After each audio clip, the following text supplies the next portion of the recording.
रंजीत सावरकर जी, मैं आपके साथ शुरुआत करना चाहती हूं किताब सावरकर पर, और उसके बाद वहां पर रक्षा मंत्री ने कहा कि महात्मा गांधी ने ही सलाह दी थी कि सावरकर इस तरह की दया याचिका आगे बढ़ाएं।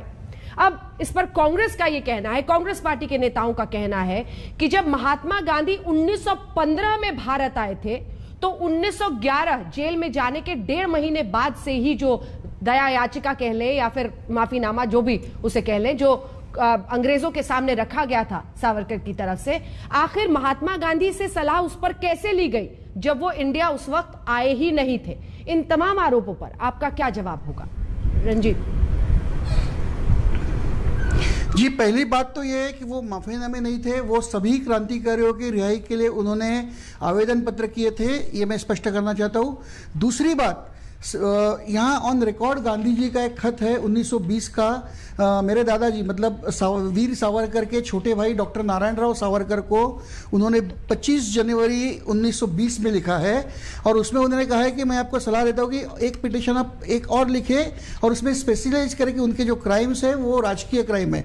और उसके बाद गांधी जी ने 2 लेख लिखे थे, हाँ। मार्च 1920 और अप्रैल 1921 में, हाँ। उसमें यह स्पष्ट होता है कि जो भी आवेदन सावरकर जी ने किए थे 1911, आप कहती है मैं 13 कहूंगा, 13 के आगे से, तो उसमें जो भी बातें कही है उनमें वो गांधी जी को पता है, वो गांधी जी को मान्य, उनका विरोध तो नहीं, वो उन्होंने ऊपर से मान्य किया है। तो सावरकर जी के जो आवेदन है उसे गांधी तो माफीनामे नहीं समझते थे, इसीलिए तो उन्होंने उन्हें और एक माफीनामा, मतलब जो ये लोग कहते हैं वो भाषा में और एक आवेदन कहने को मैं आपको पढ़ के सुनाता हूं। I suggest, however, you are framing a brief petition setting forth the facts of the case, bringing out in clear relief the fact that offences committed by your brother was purely political. तो ये गांधी जी का letter है, तो it proves कि उनका ऐसे आवेदन पत्र करने को विरोध नहीं था। इतना ही राजनाथ जी के स्टेटमेंट से अर्थ लेना चाहिए, ऐसा मैं समझता हूं। जी रंजीत जी, 2 बातें आपसे स्पष्ट करेंगे जिसके बाद अन्य लोगों के पास जाएंगे। देखिए, ये चिट्ठी उन्होंने, उनके भाई ने लिखी थी, तो दामोदर सावरकर के साथ उनका कोई डायरेक्ट इस पर बातचीत नहीं हुई थी, क्योंकि राजनाथ सिंह ने कहा कि उनकी सलाह पर, तो हम माने कि उनके भाई के जरिए सलाह उन तक पहुंची थी। दूसरी बात, इसमें वो ये भी कहते हैं, जो महात्मा गांधी पर का जवाब उस पर आया, उसमें उन्होंने ये कहा कि मैं साफ परिस्थिति में नहीं हूं। उन्होंने कहा कि आपने मदद जरूर मांगी है, लेकिन मैं स्पष्टता कोई भी जवाब देने की स्थिति में नहीं हूं।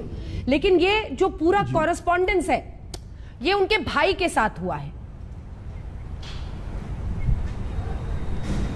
जी नहीं, मैं फिर कहता हूं कि इससे मैं इतना ही अर्थ लूंगा, ये करस्पॉन्डेंस और ये इससे, कि सावरकर जी के आवेदन पत्रों को गांधी का समर्थन था, इसलिए कांग्रेस अभी जो उसको विरोध कर रही है उसमें कोई खास मुद्दा नहीं है। लेकिन ये 11 और 15 वाला कैसे समझाएंगे सर? 1911 में वो जेल गए थे अंडमान, जिसके 1.5 महीने के बाद पहला ये जो देखो एक जी, ये कौन से वर्ष की बात है? नहीं, वो ऑल दिस डिमांड्स, उनके जो लेख है उसमें से स्पष्ट होता है कि सावरकर जी ने कुछ डिमांड की होगी, वो सब गांधी ने कोट की है। उन्होंने कहा कि इसके बावजूद भी उन्हें सरकार ने नहीं छोड़ा, मतलब पिछले आवेदन पत्रों से गांधी वाकिफ थे।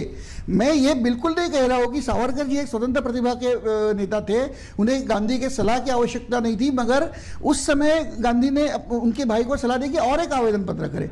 ये मायना रखता है, इतना ही उसका अर्थ लेना चाहिए कि सावरकर भी स्वतंत्र थे, गांधी भी स्वतंत्र थे।